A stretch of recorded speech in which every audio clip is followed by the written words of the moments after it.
Good day, grade 12 learners. Welcome to today's physical science lesson. My name is Mashudu Mamburu. This lesson is brought to you by the Gauteng Department of Education in collaboration with the Saipono Discovery Center. Welcome. Today we'll be starting with the topic knowledge area mechanics. So you know mechanics. We're talking there about your forces, which you have done in grade 11.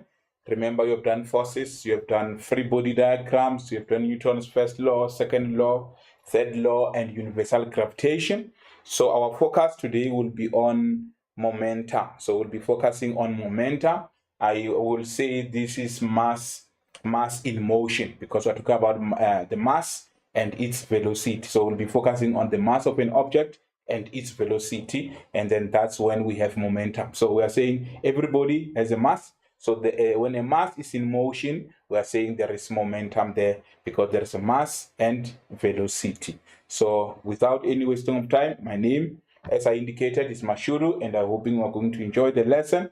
And then the topics that we're going to cover during this lesson, we're going to look at the momentum and its vector nature. Remember, we're saying that momentum is a vector.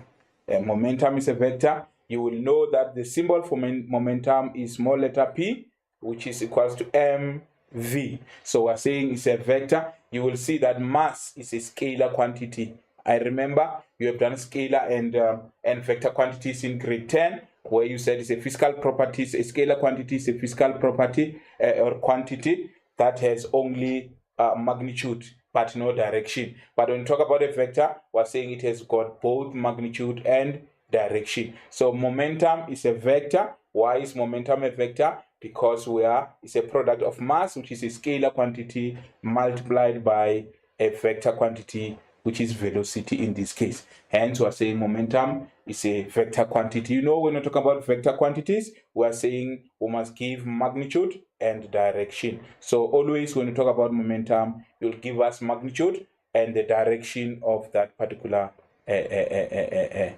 object, to say in which direction is the object moving. Now, that's what we'll be focusing it on, which is our momentum, and that momentum is a vector. Now, the other thing that we'll look at Newton's second law in terms of momentum. I know that you have done Newton's second law in grade 11 again, where you said when a net force is applied on an object, the object will accelerate in the direction of the net force. And you said that acceleration is directly proportional to the net force, and acceleration is inversely proportional to the net force. It's very much important that all the prior knowledge, remember, when you talk about NSC, National Senior Certificate, you are saying this is a 3-year course where you have started in grade 10, grade 11, and grade 12. So your first year was grade 10 of NSC, your second year was grade 11, now you are in the final year, which is now grade 12. So we're expecting that all the information that you have learned in grade 10 and 11, you are carrying it with you to bring it to grade 12. I already have indicated you have done the scalar quantity and the vector quantities in grade 10. That information is very much important, because even here in grade 12, you are busy now dealing with scalar quantities and vector quantity. As I indicated, that our momentum is a vector because velocity there is a vector. Now, in terms of Newton's second law, we are saying this is what we have done in grade 11 when we say state Newton's second law. But in this case, we're going to say state Newton's second law in terms of momentum, meaning that we are now going to expand our F net equals to ma to say we know by definition acceleration is the rate of change in velocity. We are saying acceleration is the rate of change in velocity. So we know that where there is acceleration, we can write delta v over delta t. And then in that case now, we are able to see that m delta v is the same as change in momentum. So we're able to say there the net force is equal to the rate of change in momentum. The net force is equal to the rate of change in momentum. That's when we talk about Newton's second law in terms of momentum. I hope that as well you won't forget, because we're going to deal with that a lot, more especially when we're dealing with impulse. Remember, when we talk about impulse, we're saying F net equals to, in Newton's second law in terms of momentum, is saying F net is the rate of change in momentum. But if we were to cross multiply there, we'll get F net delta T. F net delta T is equals to change in momentum. Already you can see where we're going. We're able to say F net delta T is our momentum. So it's our impulse. So we are saying our impulse in this case is the product of the net force and the time taken acting on that particular object. So when the product means we are multiplying the same. Remember with momentum, we said is the product of mass of an object and its velocity. And then when it comes to now impulse, we're saying is the product of the net force and the time taken when the force is acting on that particular object, and we refer to that as impulse. So you're able to see that already by knowing these two formulas, you're able already to know the definition of momentum, mv, the definition of impulse in this case is F net delta T. So always have that in mind.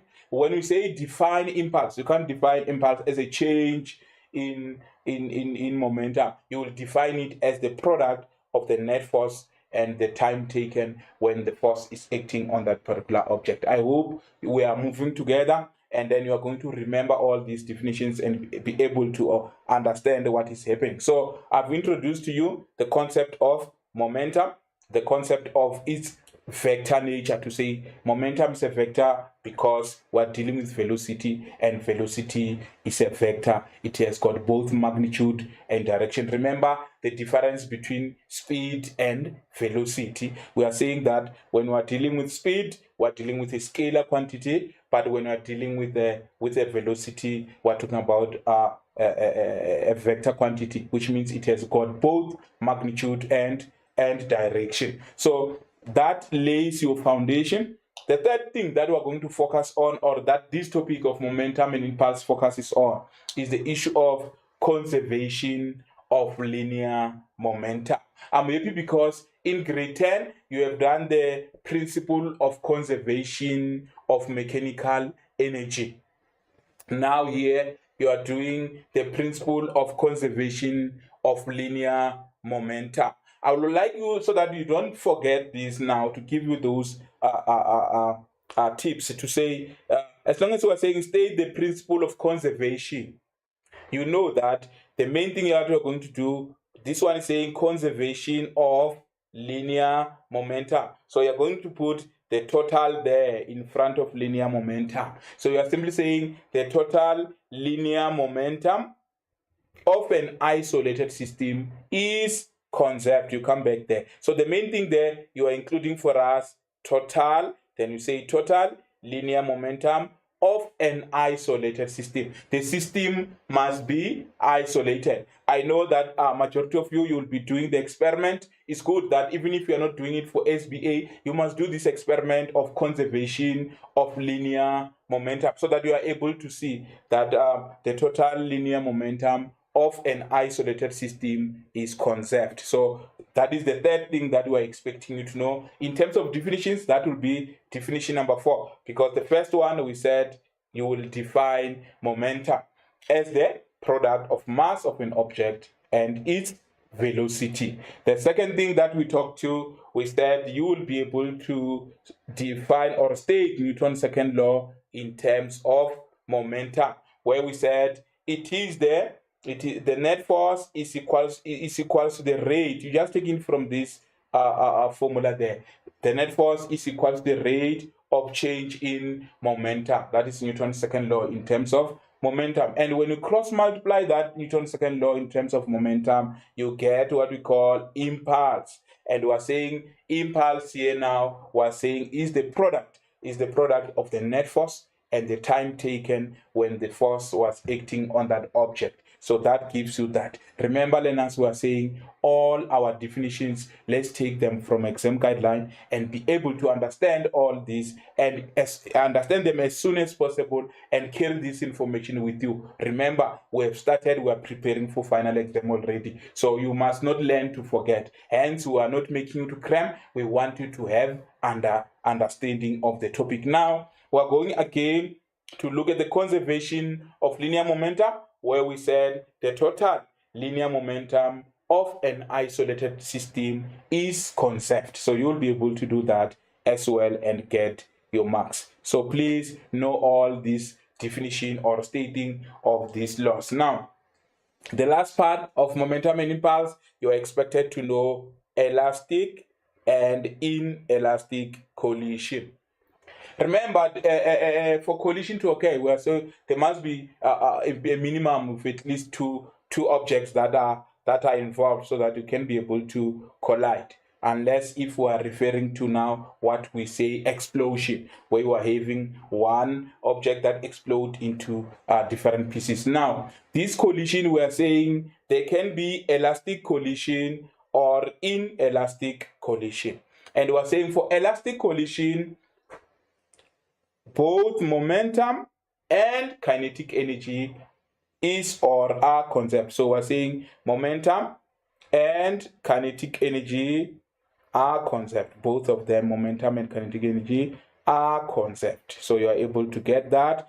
It means now the total kinetic energy before collision is equal to the total kinetic energy after collision. Now, when we refer to inelastic collision, we are saying only momentum is conserved. Remember, a condition for momentum to be conserved, we're saying it must be in an isolated system. When it's in an isolated system, we're saying momentum will be conserved for inelastic collision, but kinetic energy is not conserved. So you will see that for inelastic, only momentum is conserved, but kinetic energy is not conserved. I hope we're moving together there. So you must be able to differentiate between elastic collision and inelastic collision, where we are saying in an elastic collision, there both the momentum and kinetic energy are conserved. But when it comes to inelastic collision, only momentum is conserved. Momentum is conserved, but the kinetic energy is not conserved. I hope you are moving with that, and this is part of summarizing what we're going to focus on. Remember, we'll be doing calculations now to be able to calculate momentum, to be able to calculate using the Newton second law in terms of momentum and the application thereof. We'll be talking about the impulse. We'll be doing calculations based on impulse, calculation based on the conservation of linear momentum. So it's important that you know what we're talking about. When you say momentum, you know we're talking about mv. P equals to mv.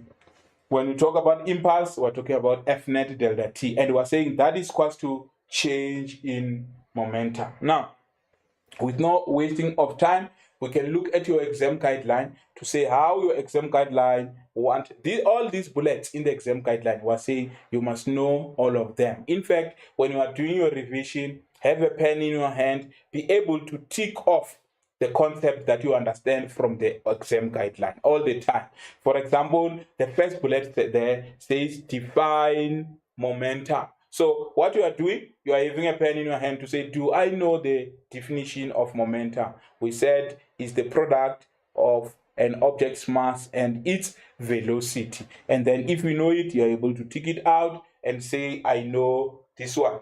We are saying that you must be able to describe linear momentum as a vector quantity with the same direction as the object velocity. Hence, when we write, we can say P, we can write that like that, because these are vectors, and we are saying the momentum is in the direction of the velocity. So it's very much important that you have that, and then you know that momentum is a vector, and then you are able to draw that. Now, as well, you must be able to calculate momentum of a moving object using P equals to mv. So you must be able to apply, hence we call this application. You must be able to apply P equals to mv when you are calculating your momentum, and then we are saying you must be able to do that. You must be able to describe, bullet number 4 there from your exam guideline is saying you must be able to describe the vector nature of momentum, and you must be able to illustrate it with some simple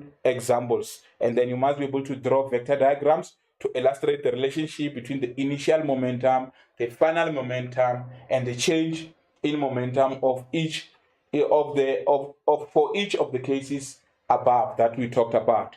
Now, the next thing we said, you must be able to state Newton's second law in terms of momentum, where we are saying that the net force acting on an object is equal to the rate of change of momentum of the object in the direction of the net force. So that is the formula that I was talking about there. It's important. I have shown you where we got that from Newton's second law, F net equals to ma. We substituted the acceleration there from the F net equals to ma to get this formula of F net equals to delta P over delta T. And we're saying the net force is the rate of change in momentum. And we're saying that change the object in the direction of the net force. So the direction is that direction of the force. Now, you must be able to explain the relationship of the net force delta P for a variety of motions. And you must be able to calculate change in momentum. It's very much important to know how to calculate the change in momentum. Remember, when you say change, for every other paper one or physics topic, when you say change, you are saying final minus initial. That's what change talks to. So if you say change in momentum, you will simply say final momentum minus initial momentum. Already we have indicated that momentum is mv, so it will be mvf minus mvi. So it's important that you know how to calculate the change. Sometimes you'll get the formula as m delta v, because we are taking m as the common factor there, and we are able to know that if we calculate the mass of that particular object and the change in velocity, we'll be able to get the change in momentum. And then we're saying you must be able to do that increases to show that it increases in the direction of motion. Our momentum increases in the direction of the motion and decreases when brakes are applied. Remember, because when you talk about momentum, we're talking about two things. Hence, I said this is mass in motion. So when you say mv, we know that as the velocity increases, the momentum as well will increase. So as the velocity of the object increases, the momentum will increase as well. So you got to know, and we are saying it will decrease when the brakes are applied. Remember, when you apply the brakes, you are decreasing this velocity. So when you decrease the velocity, we are saying you are going to decrease our momentum. And we are saying it reverses its direction of motion, e.g. a soccer ball kicked back in the direction it came from. You know, sometimes you can just kick a ball, then it hits a wall. And so we are saying this momentum can reverse its direction. So we can talk about the momentum towards the wall and momentum away from the wall. And the other thing which is very much important is for us to be able to use the frame of reference to say which one is a positive. If you are saying towards the wall is positive, it implies that away from the wall it will be negative. So it's important who chooses the direction is you. You must be able to indicate which one is a positive direction. If you have chosen a positive direction, by implication you have chosen as well the negative direction. So we're not expecting you to say towards the wall is positive, away from the wall is negative. No, if you give us the positive direction, the reverse of that will be a negative direction. So we're expecting that you will be, as long as you're dealing with momentum, the issue of direction, I'm emphasizing it as we start with our lesson, that always know that you will always define the positive direction so that we know which one is positive, which one is negative. Remember, these calculations are dependent mostly on that positive and negative, because if you get the positive and negative incorrectly, you are not going to get the correct answer. So it's important, more especially when we are dealing with change in momentum, it's very much important that you choose the positive direction and you apply your directions correctly. Now, we have defined impulse as well. I've summarized it. I'm just showing you from the exam guideline now to say we have defined impulse as the product of the resultant or net force acting on the object and the time the net force acts on that particular object. So you're able to that. You see that we can use net force, which is what we are using a lot, because if you look at our formulas, they are using F net. We no longer use mostly the resultant force, F like that. But it's still acceptable if you refer to the net force as the resultant force. So we're talking about net force, we're talking about resultant force, we're talking about the same thing. Now, use the impulse momentum theorem, which is now your F net, which is your impulse equals to change in momentum. So we're saying that is your impulse momentum theorem. Imagine you go to an exam, they say state impulse momentum theorem. So you're going to tell us that the F net delta T is equals to the change in momentum. So to calculate the resultant net force exerted, the time for each for which the force is applied. So you can use this to calculate the force. You can use this to calculate the time. You can use this to calculate the change in velocity or final velocity, initial velocity, even the mass. So you must be able to utilize that, and then it will help you to answer the questions. And we're saying explain how the concept of impulse applies to safety consideration in everyday life. It's very much important here to have an understanding. Remember, we are saying F net is equals to Newton's second law in terms of momentum is equals to the rate of change in momentum.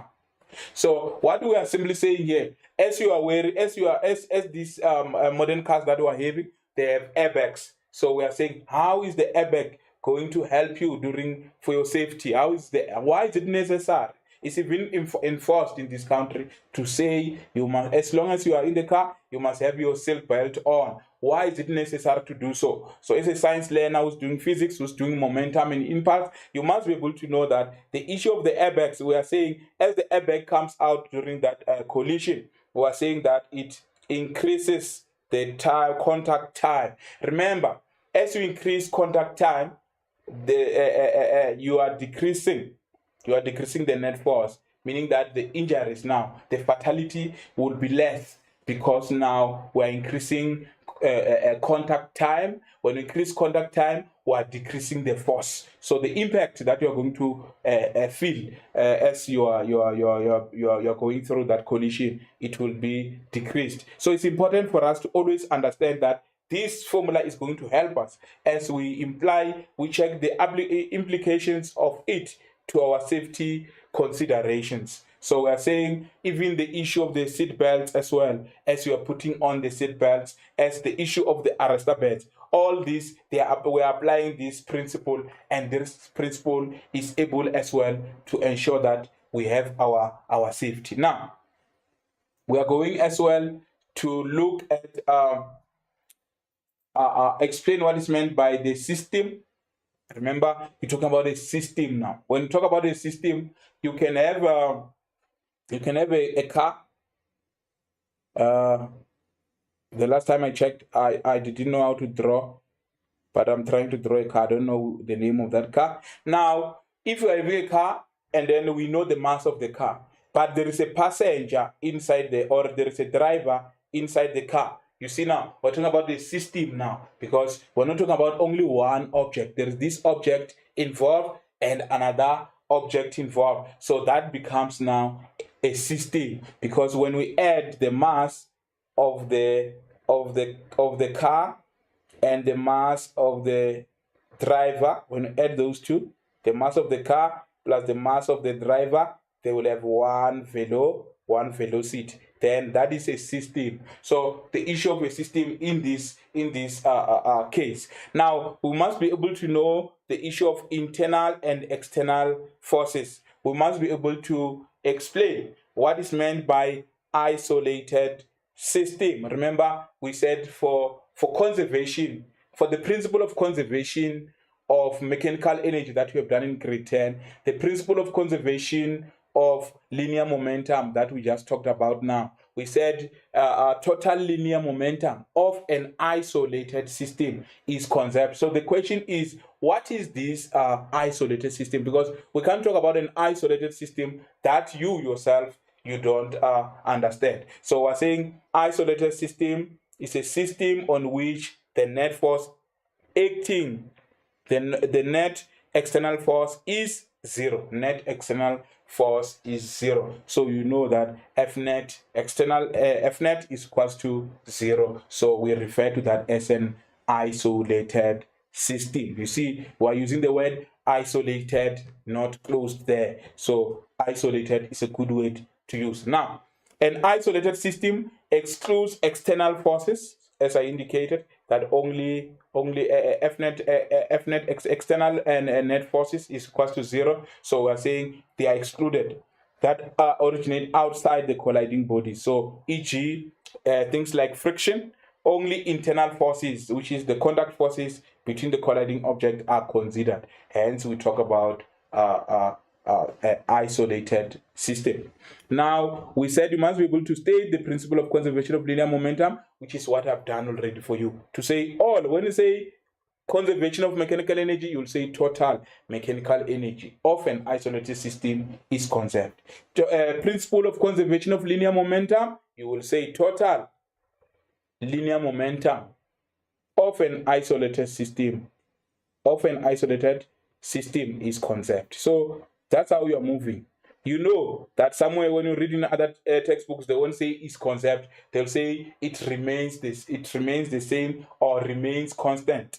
It's just explanation of the word conserved there. You can say remain constant. We're still saying conserved. As you can see, the total linear momentum of an isolated system remains constant. Remains constant means is conserved. So I hope you got that and you are ready and you are happy with this topic and you can't wait for the final exam to come so that you can be able to apply all this knowledge. Now, the last part of this lesson is about application of the principle in terms of and then the elastic and inelastic collision. I've already indicated the difference now between elastic and inelastic collision. Remember what we said? We said under elastic collision, both momentum and kinetic energy is or are conserved. But in an inelastic collision, only momentum is conserved, kinetic energy is not conserved. So we are saying now you must be able to distinguish between elastic collision and inelastic collision by calculation. So you will calculate the total kinetic energy initially. If total kinetic energy initially is equal to total kinetic energy finally, or the final kinetic energy, final total kinetic energy is equal to the total initial kinetic energy. If they are equal, we are saying that that is elastic. Elastic means that. And then if the final kinetic energy, the initial kinetic energy is not equals to the total final kinetic energy, then we will say that is an inelastic collision. So it's important that all the time you are able to differentiate between this elastic and inelastic by calculating total kinetic energy before collision and total kinetic energy after collision. The only mistake that you must not make, I must emphasize that now as we are still here, to say if the question is saying show that whether this is elastic or inelastic collision, you can't start by writing the formula as ek initial sum of a final momentum like that. You can't write like that. You must separately calculate total kinetic energy initial. You finish the calculation. You do another separate calculation of final kinetic energy. Then, only then, for conclusion, you will say therefore.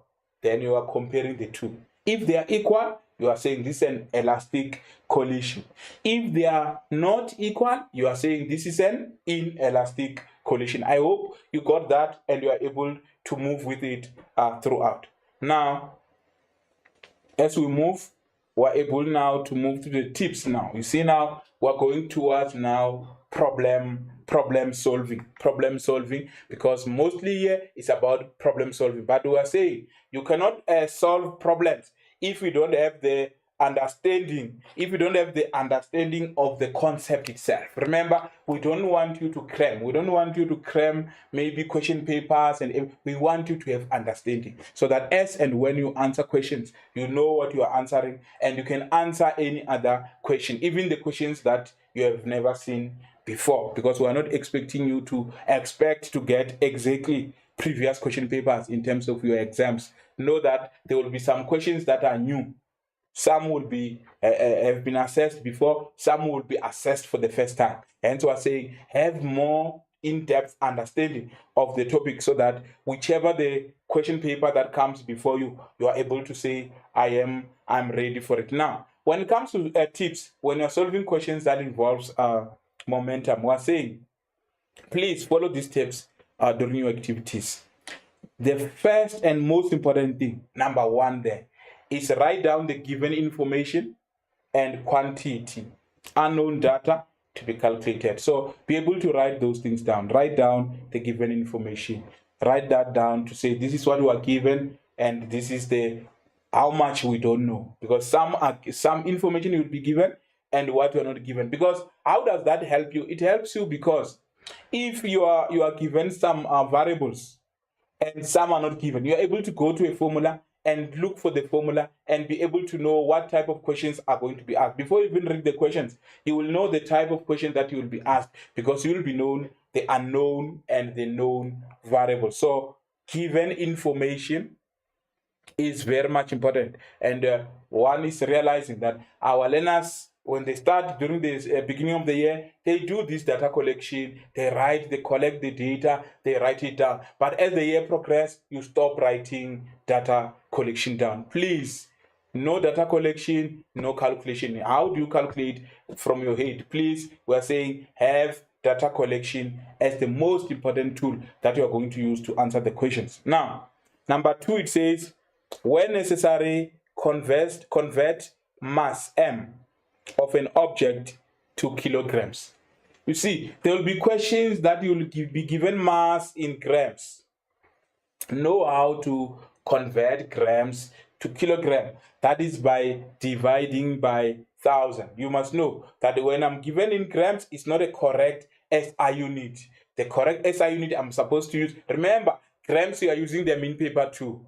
When it comes to paper 1, we are talking about kilograms here. So now the kilogram is important, that you know that your mass must be in kilograms, and when you are given grams, you must first write down that in a correct SI unit, which means you must convert grams to kilograms. So it's important that all your grams, you will convert them to kilograms. And we're saying, when necessary, convert the velocity of an object. There will be cases where you're given velocity in kilometers per hour.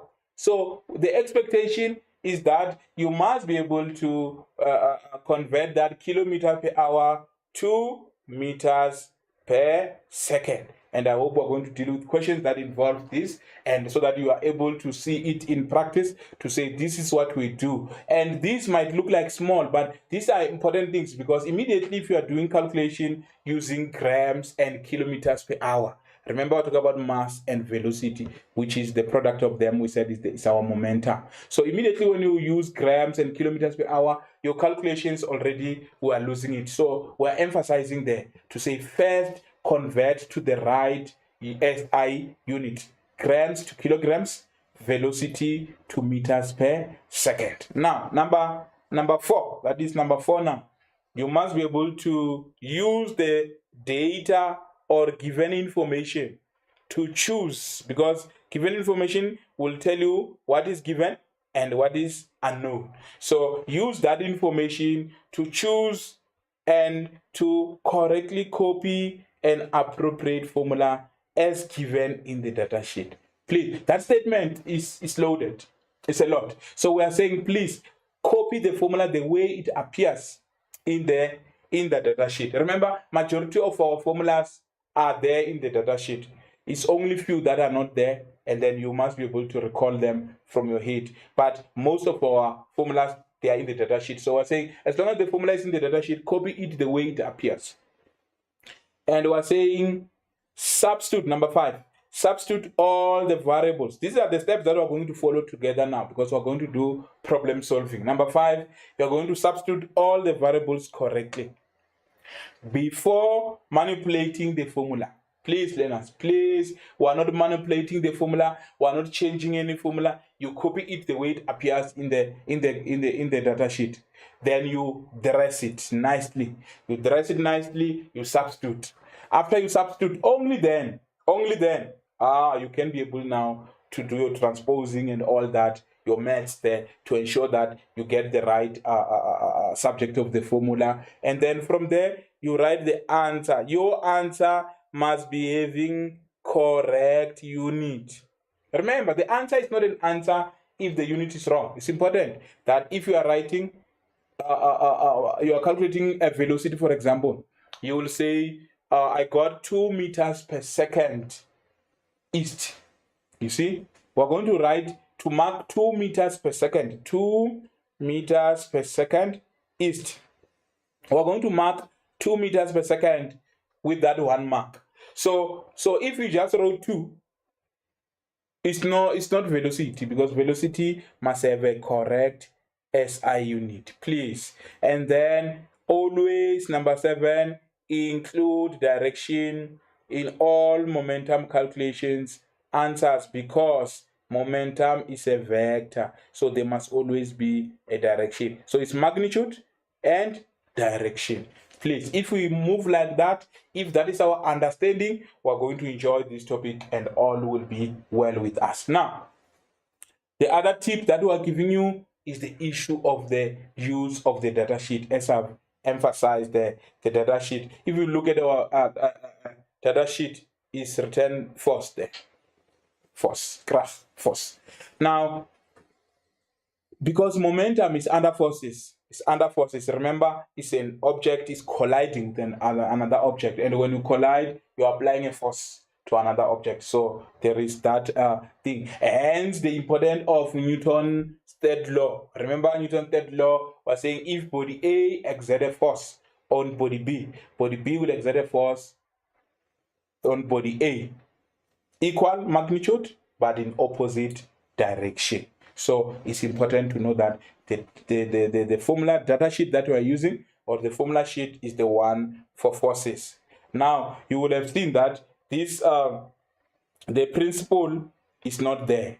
Total momentum before collision is equals to total momentum after collision, or the one where you're using M1 V1 initial plus M2 V2 initial equals to M1 V1 final plus M2 V2 final. You see that we don't have it there, but you are expected, when you use the principle, we will give you 1 mark for writing the principle like that, or for writing that formula like that. Any of that will give you 1 mark for the formula. So it's important to know that in our data sheet, this one, you always add it in your head, so that when you get into your exam room, you know that we have another formula that we have to add there. It's not there, but you know it, you're going to add it, which is the principle of conservation of linear momentum. Now, the FSAUD, what are we saying here? We're saying, after you've collected your data, you will choose the correct formula from the data sheet, except if it's this one that is not in the formula sheet. After you have chosen your correct formula, you are going to dress it, you are going to substitute in that particular formula. And when you substitute in that formula, you are not transposing, you are not making subject of the formula, you just substitute the way the formula is. You see, I'm emphasizing that because we don't have to make mistakes. Then we're going to do our maths, and then we add, we multiply, you do all that, then you get your answer. And that answer must be having correct SI unit. And if it's a vector, there must be a direction. So for every calculation you're doing, always do like that. But know that D, which is your direction, it only applies when you are dealing with vectors. So we are saying it's formula, substitution, your answer in a correct SI unit, and direction if you are dealing with vectors. So have that FSAUD and remember it all the times as we'll be doing calculations now, and then you must be able to use the FSAUD, but you can only apply that FSAUD provided, I'm emphasizing that, provided that you have data collection, because data collection is going to help you in terms of you moving in the right direction. Now, let's look at our activity 1, which is the very first activity. 1.1 there is saying calculate the momentum of a cricket ball. Calculate the momentum of a cricket ball of mass 155.9 grams at velocity of 2 meters per second. You see, as I'm reading with what? I'm reading with the highlighter in my hand, because you got to highlight all the critical information must be highlighted so that you are able to do your questions. I know in terms of our discussions, you know what to do now. We said the first thing that we'll do, you read. You read with your highlighter. After that, you do data collection. So it's important that you look at the given information. What is the given information here? What have we been given? So you are saying, okay, we're given the mass of a cricket ball, which is 155.9 grams. That's what we're given. Then you ask yourself, is that a correct SI unit? No. So I must be able to convert grams to kilograms. So you must be able to say the mass that I'm going to use. I'm going to say this, I'm going to divide it by 1,000. Then I'll only be able to get my, I think it's 0.155 or 56 kilograms. So you're able to do that that math there of dividing by 1,000 to convert to the correct SI unit. You are given your velocity there is given as 2 meters per second. You are given even the direction to say to the west. See, you have M, you have V, you are looking for P.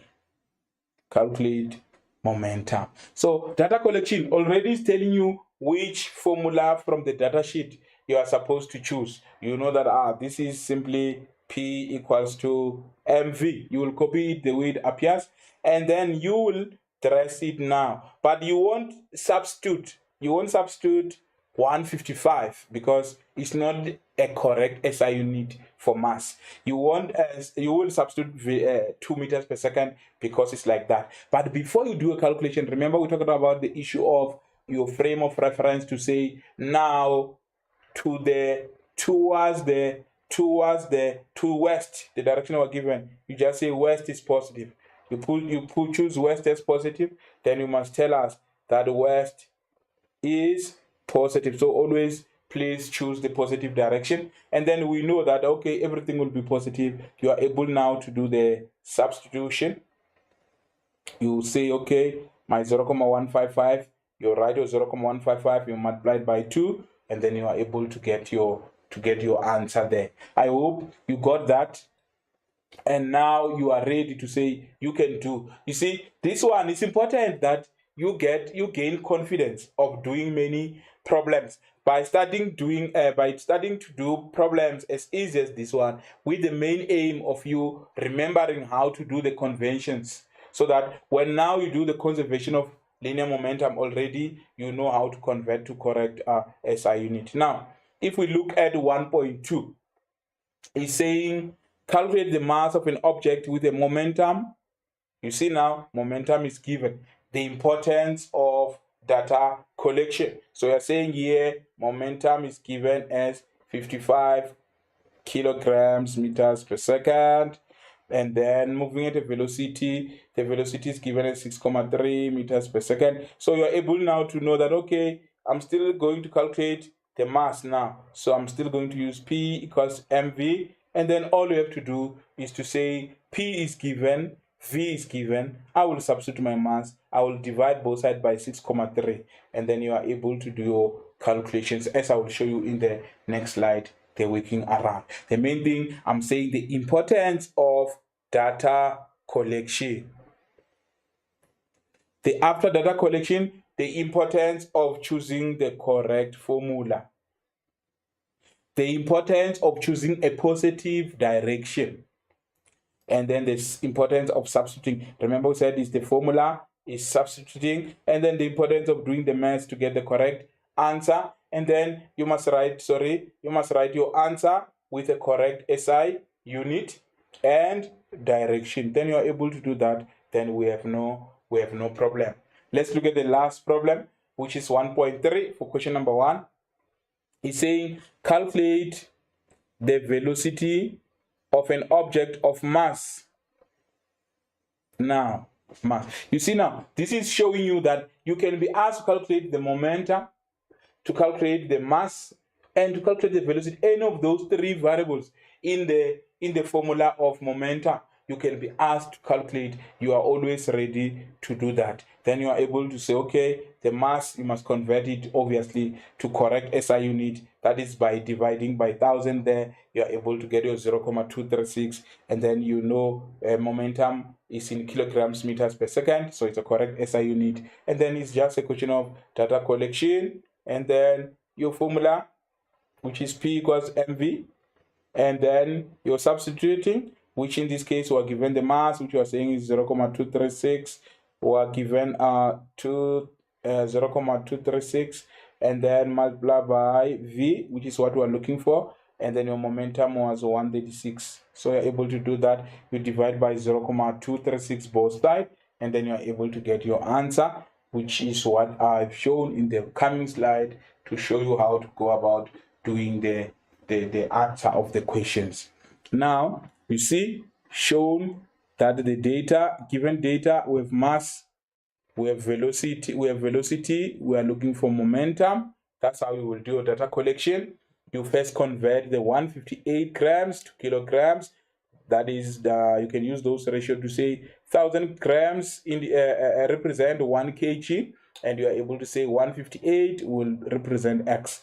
You just cross multiply, and then you are able to get nicely your mass, which is 0.158, which is the mass that you put in that formula. So you can't put in that formula any mass except it must be in kilograms. Then you multiply that by that one. So you can see we're saying first mark will mark you for the formula, will give you another mark for the substitution, then we'll give you another mark for answer with correct SI unit, depending, and then direction as well. If it was 4 marks, if it was 3 marks, we'll mark that all of them as 1.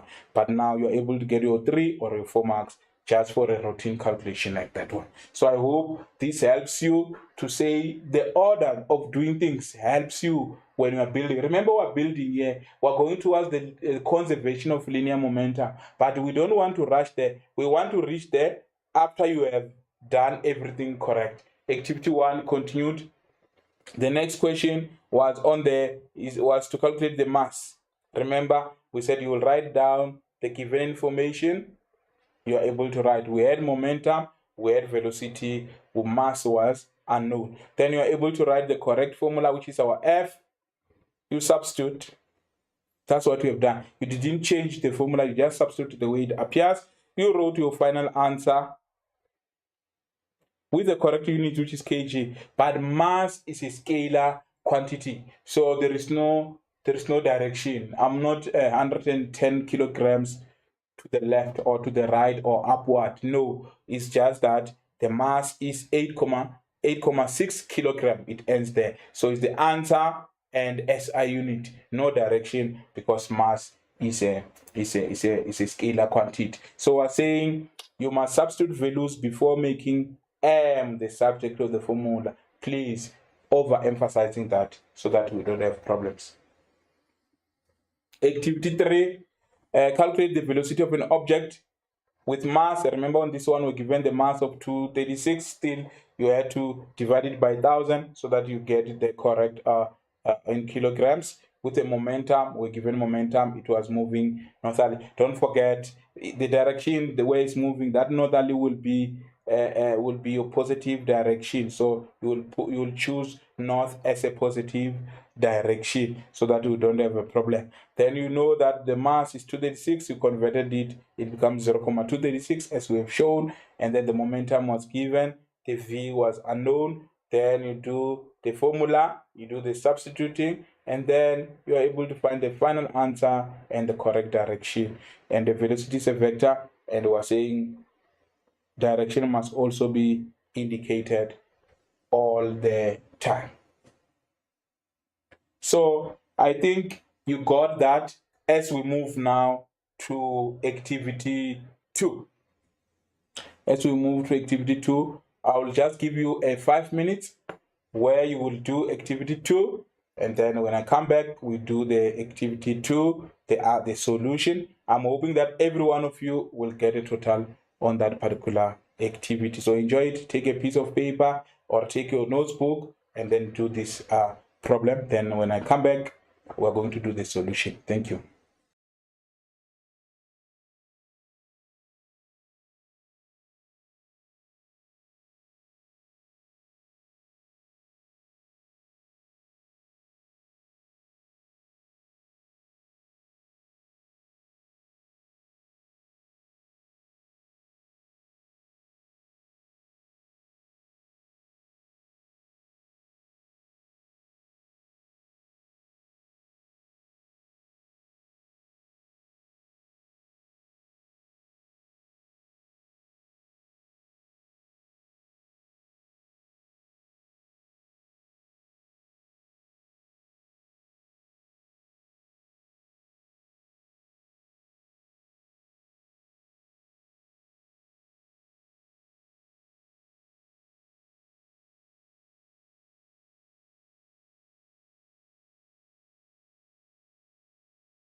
Welcome back, grade 12 learners. I'm hoping you did this problem, you have enjoyed it, and then now we're going to mark. You're going to mark yourself, and we're going to check how many marks you'll get from this. Remember, we are saying trolley A of mass 7.2 kg.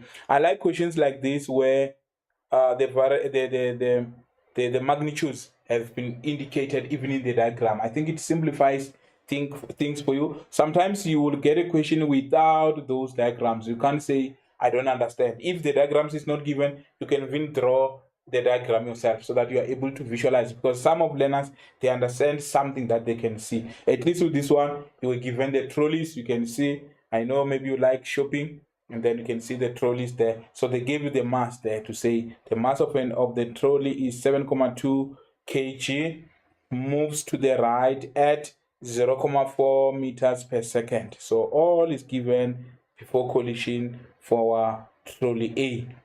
Now, if we look for a trolley in a straight line in a horizontal floor, it collides with a stationary trolley. So is that word stationary is very much important, because stationary, we are saying, is at rest, it's not moving. So we're saying there is no velocity here. So this is very much important to say initial velocity for body B is equals to 0 meters per second. Don't take it for granted that you are given the stationary. Stationary means initial velocity is 0.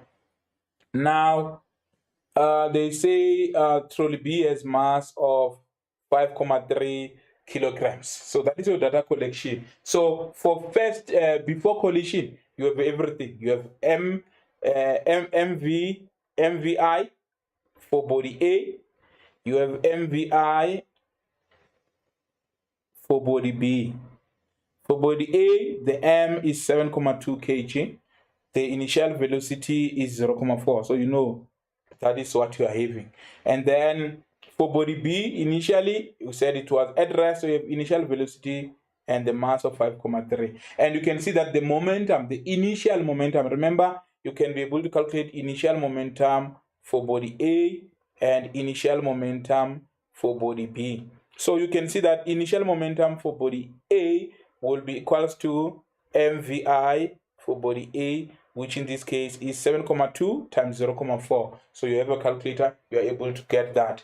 The initial momentum for body B, in this case, it was at rest, it was stationary. So its momentum is equal to 0 kilograms meters per second. So you know already that one, there was no initial momentum. Now, after the collision, the trolley lock together and move to the right. So they lock together, they become one. Coupling, they're becoming a couple, as shown in the diagram. Ignore any frictional effects. Now, because now it's coupling, we are saying initially we had this momentum for A, momentum for B was 0 because it was stationary, and then now they are moving together. They become, remember when we started, we talked about the system. So a system is when things are joined together. So we'll refer to them as a system because they become one to move together. So if you can check now, we are talking about a system because now A and B are now locked together and moving together. I think you've seen trolleys before moving together like that when they are locked together. Now, what happens now is the first question says 2.1. State the principle of conservation of linear momentum. I want you, even for other topics, to have an understanding of saying, if you are saying state the principle, in real sense, you are saying the questions that comes, or the question that comes after that one, you'll have to apply that particular principle. So the principle, remember, we are saying total linear momentum of an isolated system is conserved. Total linear momentum of an isolated system is conserved. So you're able to get your 2 marks there. Now the next question was, calculate the velocity of the trolley immediately after the collision. So here the expectation is that you must be able to calculate the velocity of the trolley immediately after collision. Now, The first one, you are covered. Remember, I said there is one formula that is not in your data sheet unless they include it lately. Then you have to know the principle. The total momentum before collision is equals to the total momentum after collision. We'll give you 1 mark, provided, remember, learners, I want to emphasize this. If you write the formula and not substitute on it, you won't get the mark for the formula, because that mark you got to substitute to know that you are applying, you are using. In fact, we award you for using the formula. Now, that is, you can say M1 V1 initial, our M1 being body A, or you can say MAVA initial plus MBVB initial is equals to, they are coupled, they are moving together, which means their mass become 1. So the S coupled, you can say M1 plus M2, because this is 1, they will have 1 velocity, which in this case is what we're looking for. We're looking for VF. Now the issue is, remember, after writing the formula, you are able now to substitute in that particular formula. And I said the most important part, to say, you can see the trolley A was moving to the right. So you must tell us here that to the right is positive. Right is positive, because I indicated that you must choose the right direction. You must choose the positive direction, so that we know that in all your calculations, as long as we see a positive on the vector, we know that you are talking to the right direction. Now, I've already done the substitution for you for this one, to say the mass of A was 7,2 multiplied by the velocity of A was 0,4 plus the mass of B was 5,3. So it's important that you deal with all of them like that. Now, 5,3 multiplied by the velocity of B was 0, because it was stationary. So this becomes 0. That becomes 0. And then you are able to say this is coupling. So it's 7,2 plus 5,3. So you know that this is 7,2 plus 5,3. So you can see that you will have something like 12.5. If not mistaken, yes, it will be 12.5 VF. So you'll have 7 plus 5 is 12, 0,2 plus 0,3 is 0,5. So that will give you 12,5 VF. So you are having 7,2 times 0,4 like that. So you can divide both sides by 12,5, so that you remain with only VF there. Then you are able to get your final velocity. I'm hoping that's what you exactly did and you got the right answer. That's what our solution looks like. So you see, you said it's the total linear momentum of an isolated system is conserved, and then you got your 2 marks there. We said choose the positive direction. You chose the positive direction. Data collection, you have done the data collection. In fact, the diagram itself showed you the data collection, so it made the question was made easier for you. You write the principle or you write the formula. We can mark any of the two. We can mark this one or we can mark this one for 1 mark. For substituting in your formula as well, we are able now to mark like that, to mark like that, to mark like that. Then you are able to get your final velocity. But your answer there was positive, which shows that this final velocity is to the right. So it's important that you give magnitude and direction to say this is moving to the right, because we are dealing with vectors, and vectors has got both magnitude and direction. I'm hoping that you have understood this question, and then it will help you to know how to do the principle. And then as we move and do even more complicated problems, you know that you are able to do this type of questions. Now, we're going to move to a graph now, a graph type of questions, because it's important that you don't expect that all the time information will be given in the preamble, not in the, sometimes you'll get the graph. So hence we're emphasizing your understanding of the graph is very, very important for you to understand the graph. More especially when you're dealing with graphs like this, we can talk to things like area of a graph. Remember, you have done the area and all that, area of a graph, and then all that. They can be able to help you. So it's important that you understand the graph. You know that in the graph we're having our y-axis, we're having our x-axis. Remember, we're saying this one is our independent variable and this one is our dependent variable. Remember, the dependent is the one that we are measuring. The independent is the one that changes throughout the experiment or our journey in this case. Now, activity 3 is still talking about the trolley. Trolley X of mass 1,2 kg. So it's trolley of that mass. So it's important that as you read, you know that the mass of trolley X.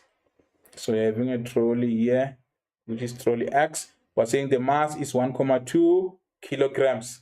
It travels at 8 meters per second. So we're given the velocity is 8 meters per second. Always look for the direction, guys, so that we don't have a problem. Is to the east. So that is the mass of trolley X before collision. This is initially. And then it collides with trolley Y. Trolley Y of mass 0,5 kg. So now this one, trolley Y, has a mass of 0,5 kg initially at rest. So it is going to collide with this one initially at rest, and then that gives you already, you can know that if it's at rest, its initial momentum will be 0. Now, so we're having trolley Y of mass 0,5 kg. It's initially at rest, which means velocity of trolley Y initially is 0 meters per second. So you're able to say that 0 initial momentum, and then we'll have initial momentum like that. So already you can see where we're moving.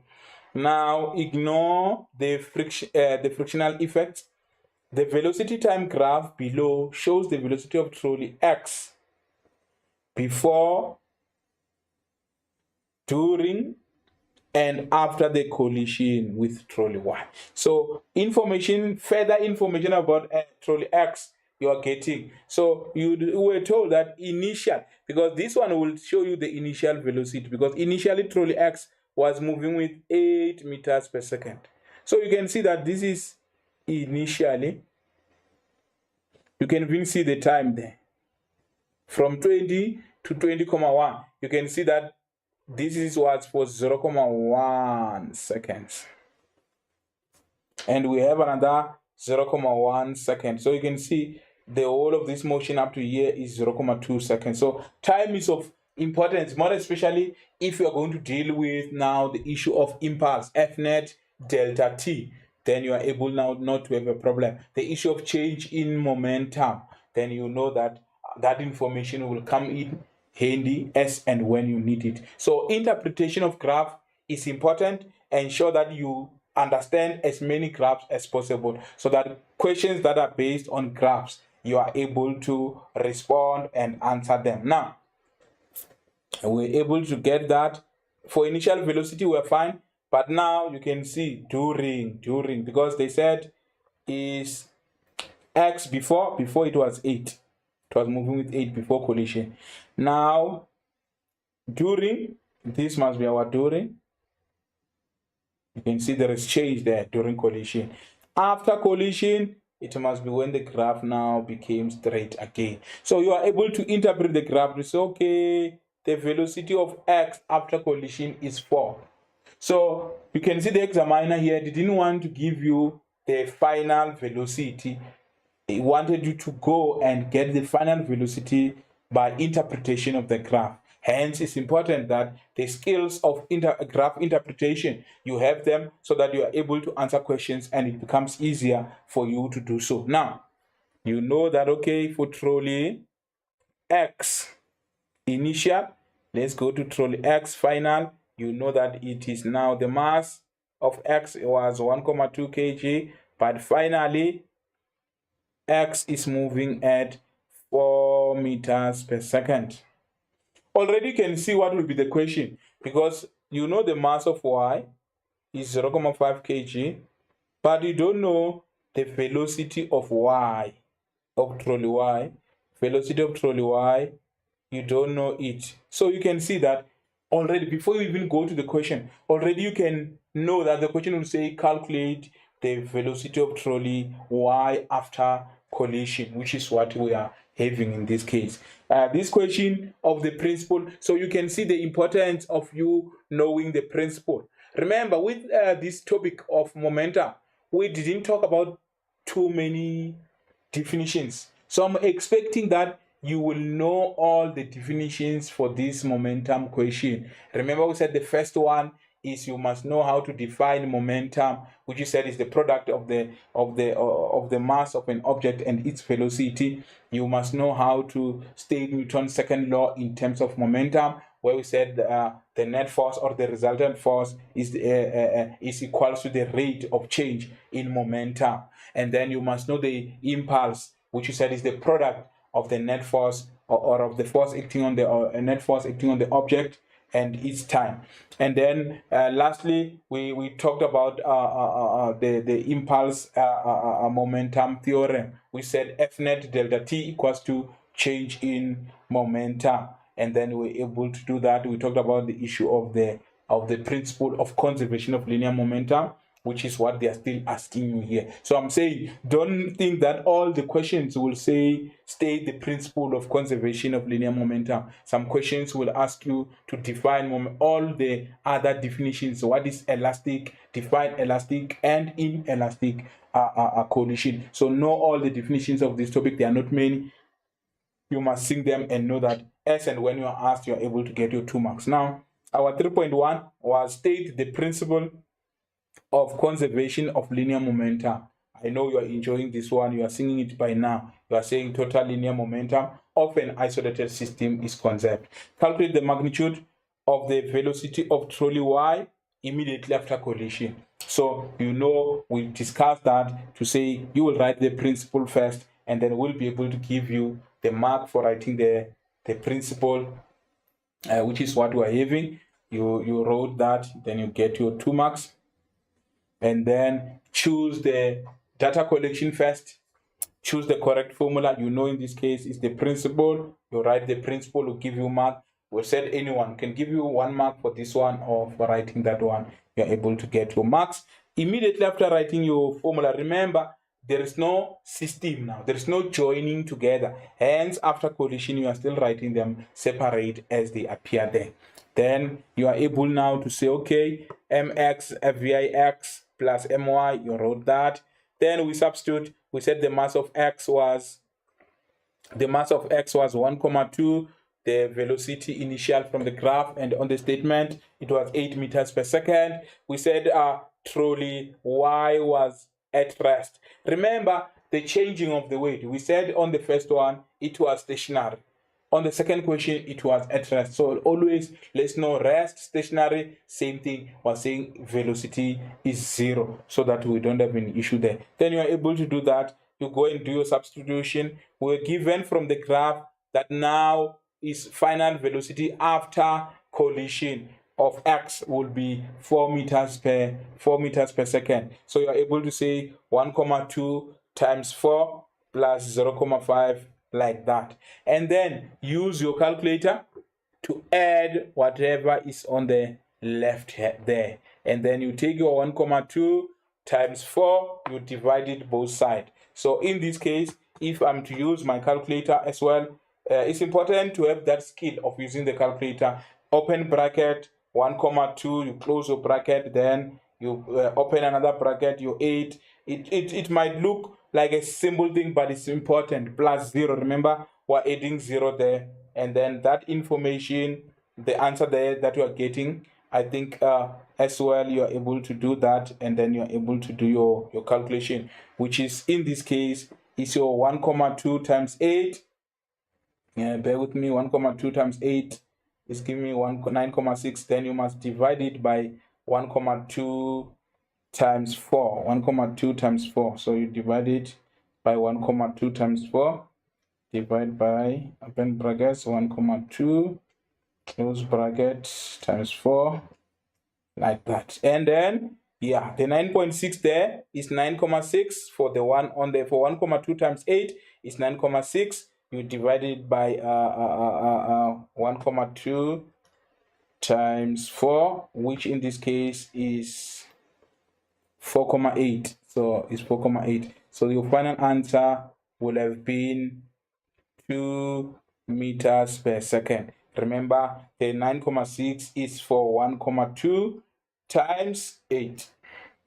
Then that gives you 9,6. Yes. You divide that by this 4,8. Then you get final answer of 2 meters per second. And then our positive direction was to the east, so you must indicate that the direction is to the east. So always important when you have done a question, you are able now to get your marks for the substitution on the left, on the right. For your final answer, you have your 4 marks there, and then we did well. So it's important that you always practice and you have all those skills, and then we know that we are able to move. Now, on the next question, which is 3.2.2. Now, 3.2.2 is now talking about the average net force. Remember, immediately when you talk about average net force, you will think about F net equals to change the rate Newton's second law in terms of momentum. You will think about the impulse momentum theorem. F net delta T is equals to change in momentum. That's what must come to your mind, because these are the formulas that we have that have F net in them. And then you can see now the question is saying calculate the average net force trolley X exerted on trolley Y during the collision. This I think this is very much important. If you didn't analyze the question correctly, you will not have seen that 8 is before collision, and then we are having during collision.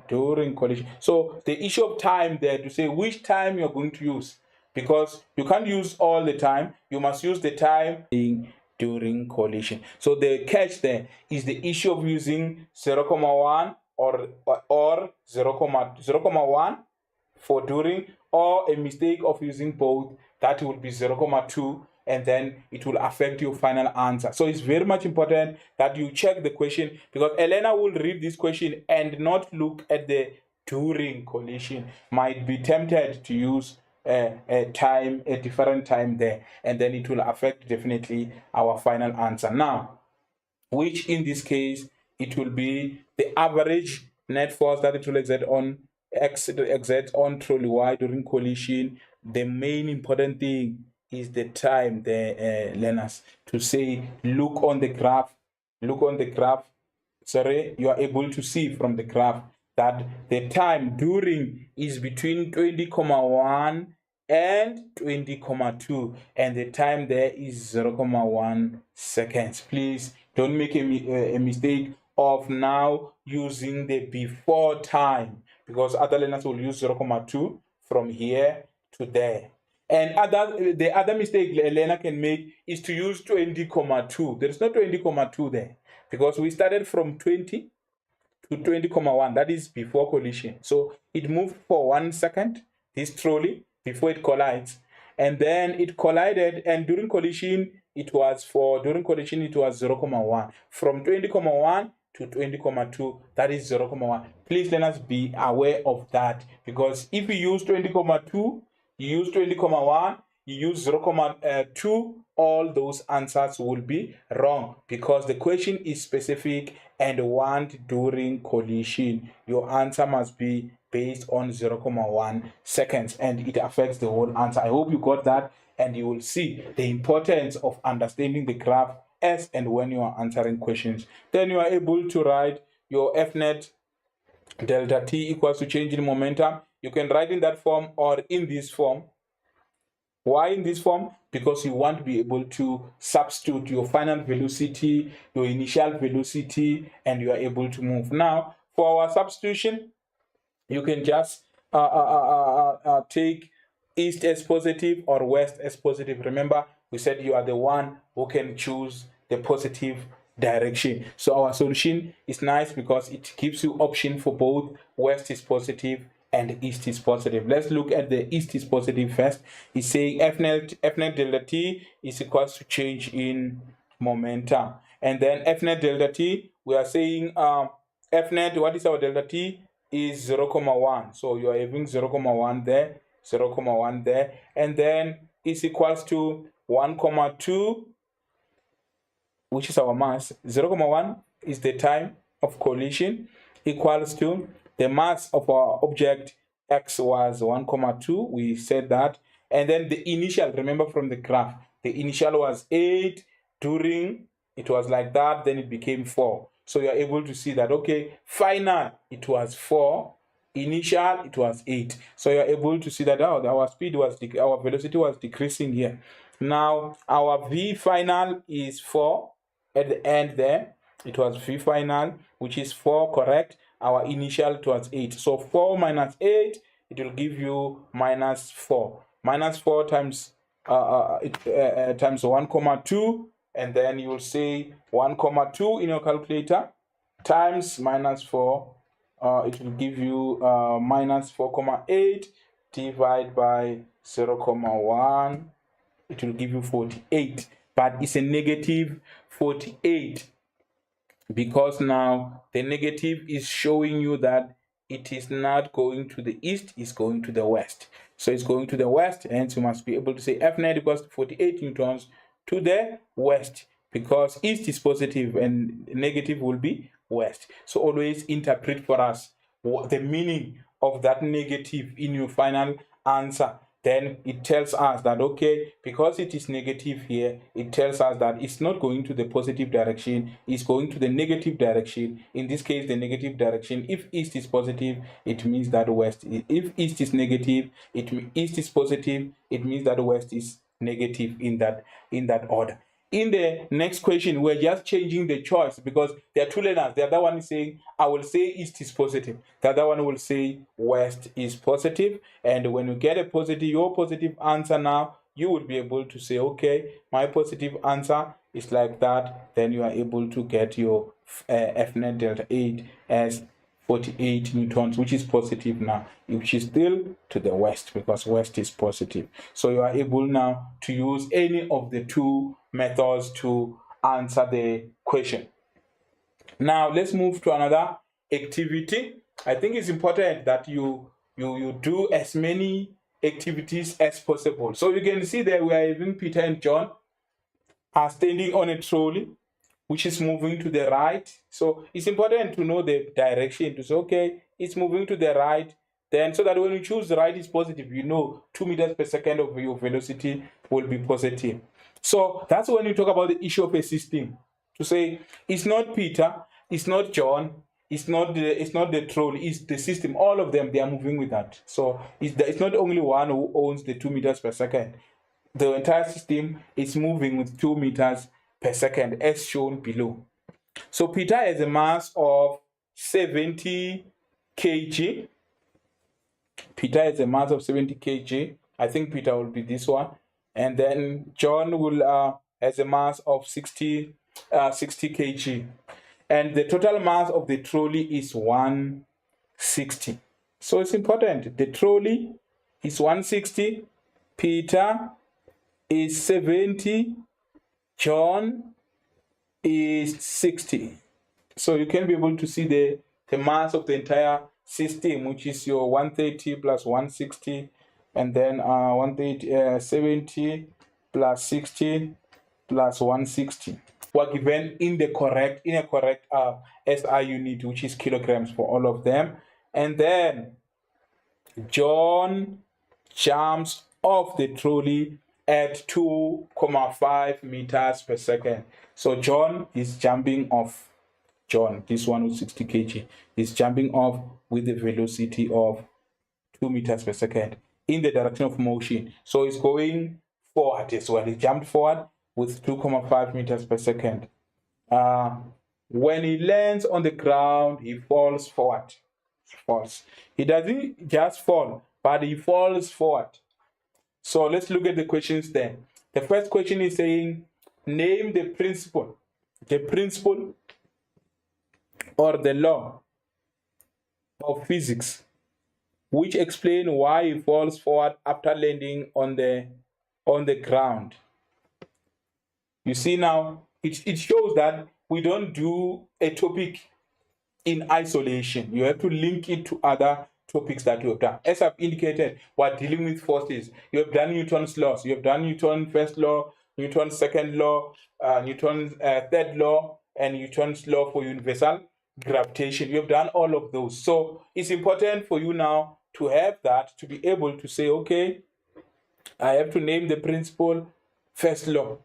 A body will remain at rest or will continue in its state of motion unless acted upon by an external resultant force. So that law is saying, okay, unless a body. So let's look at inertia, the property of a body to